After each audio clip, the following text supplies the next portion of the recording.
This is a Masonic Navajo Indian rug. It belonged to my great-grandfather. And the story goes around 1930, he found himself in New Mexico, and he did some work for fellow Masons there.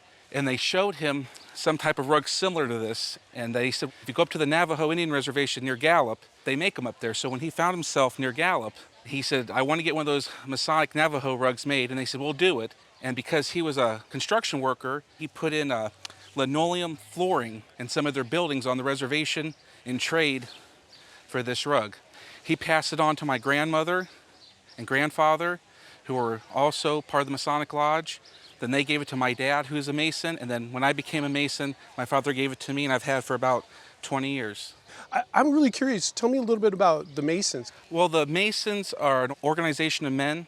They believe in God, and they believe in order to serve God, you're supposed to have a positive impact on your family and on your community and on the world. But before you can do that, you have to make yourself a better man on the inside. And so that's kind of the general idea. Beautiful. You know what I love about that is that those doctrines of altruism, they tie into family and community. And so much of those values are really part of the Navajo values. There's some things that really excited me when you brought this in. I looked at it. I thought, wow, that's a Navajo rug.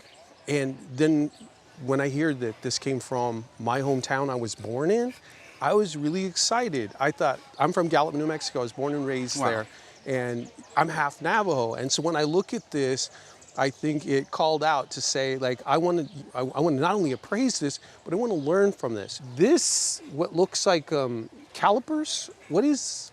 It's called the square and compasses. The G in the middle stands for God.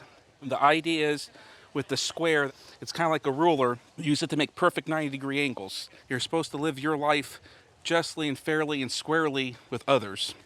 And then the compasses, if you remember from your middle school and high school geometry class, you would use it to make a perfect circle. Right. Those things that are pleasing to God should remain in the circle, and those things that aren't fruitful for your fellow man should be outside the circle. This Navajo weaving was woven with commercial yarn, which came from Germantown, Pennsylvania. Okay. And in the regular world, we call this a Navajo Pictorial. Okay. And I find the story behind this is interesting.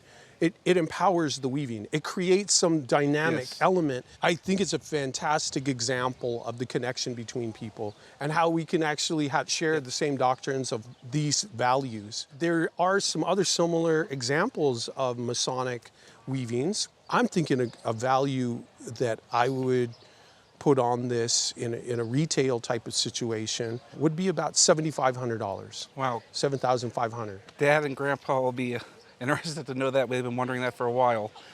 For an insurance replacement value, I would say that a weaving like this would be around $10,000 to insure it. But for the family, it's the family story, and it gets brought out all the time, and new people get to learn the story. And now that you've added to it, I have more I can tell them. Fantastic.